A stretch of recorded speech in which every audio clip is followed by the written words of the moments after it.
Hi guys. Okay, there's been so much going on in the past few days that it's the middle of the week. I'm super busy, but I had to shoot this part of the video because I can't wait another minute to update you. So a couple weeks ago, I made a short about our friend Hugh here. And that was because you can still tell that he has a messed up comb. I missed the signs that he really wasn't doing very well. We have a lot of roosters on the property, and so every time I go outside, all I hear is crowing. It's just super loud with crowing. And I hadn't noticed that Hugh had literally stopped crowing, which is very unlike him. We noticed that there was something wrong with his comb, but I thought it was because our food holder was really, really low, especially for him. He's a very large chicken. And so I had Eric, he made a stand for their feeders so that he wouldn't have to reach his head down so far and scrape the top of his comb, because I could see that that was happening. So a couple more weeks went by, and truthfully, his comb just got even worse. It has a sore on the top of it, and it's really, it does not look good. And so I started, of course, researching online, and I was like, this could be 1,000 things. I have no idea what this is. So when you're stumped, guys, what you always should do is you turn to your vet. So I called our vet, I told her what was going on. She said, you need to bring him in as soon as possible. So the next morning I dropped him off. Well, actually my father-in-law dropped him off because I am a teacher and I leave my house at 6 a.m.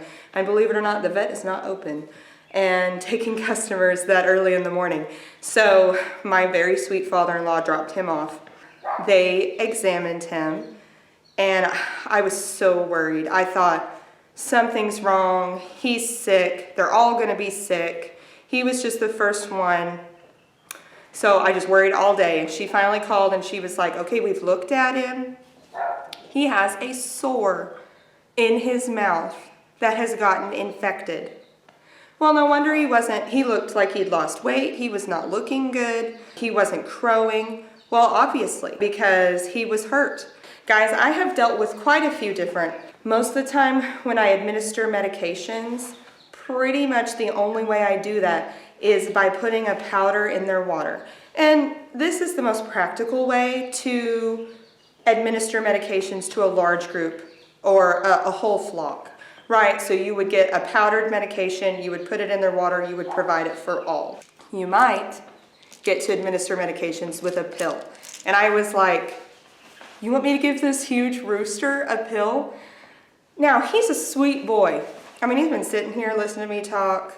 He's a sweet boy, but I did not raise him, okay? He came to me full grown less than a year ago. Now, I do spend time with them, but he's a rooster, and he's a very well-behaved gentleman, but he is a rooster nonetheless.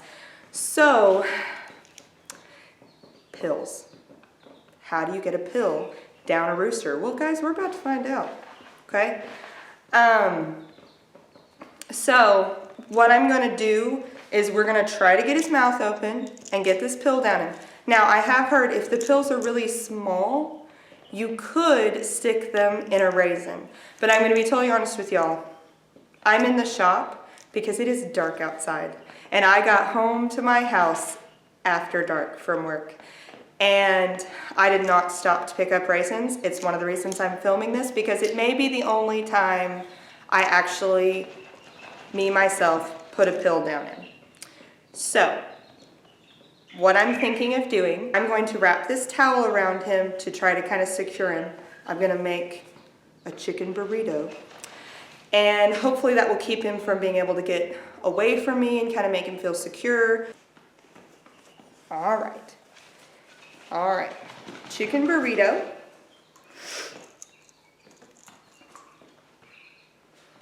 I have my half pill. Let's see if we can get nice and close so we can totally see how this goes.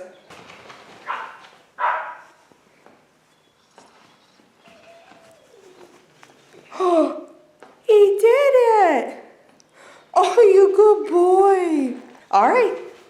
So, in case you missed that, I'm not going to do it to him again, but you're just going to press on the sides of his mouth, both sides. It makes them, you're going to pinch ever so lightly on either side.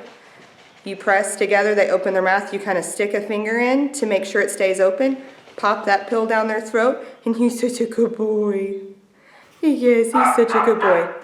So tomorrow when I administer this medication, I'm going to try to stick it in a raisin and see if that works, and I'll show you all that too. Good boy. Okay guys, here's another way that you can feed a chicken a pill. So I saw this online, I read about it, and you can put a part of a pill, especially if it's a little pill or like he's taking half a pill, you can stick it inside of a raisin. It's the same old trick we use with our dogs.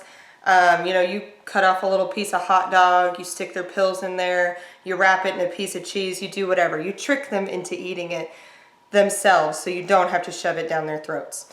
You just kind of cut the end off of a little raisin. Okay, that's what I did. And then you're going to take your little pill, and I picked a pretty good size raisin, so hopefully this will work. And you just kind of work it in there, and then it just disappears inside your raisin. All right, I have put him in a cage, obviously, to make sure that he is the one that ends up eating this pill. Guys, I think he ate them immediately. So that was really successful. I gave him 3 raisins. I'm going to go over there and check and make sure they're all gone. But we're good. He already ate his raisin. So I'll let him out in just a minute. Good boy. But anyway, yeah, he's doing really well. For the record, I've already fed the sheep today. I don't know why they're acting this way. But they chased me down when I came out here. I guess that's just my life now. Alright guys, well truthfully, I hope you never find yourself in this situation where you need to medicate some of your chickens. But if you do and you end up having oral medication, I hope you found this video helpful. And if you did, please like and subscribe. I try to put out helpful content once a week. And so I hope I'll see you next time. Bye guys.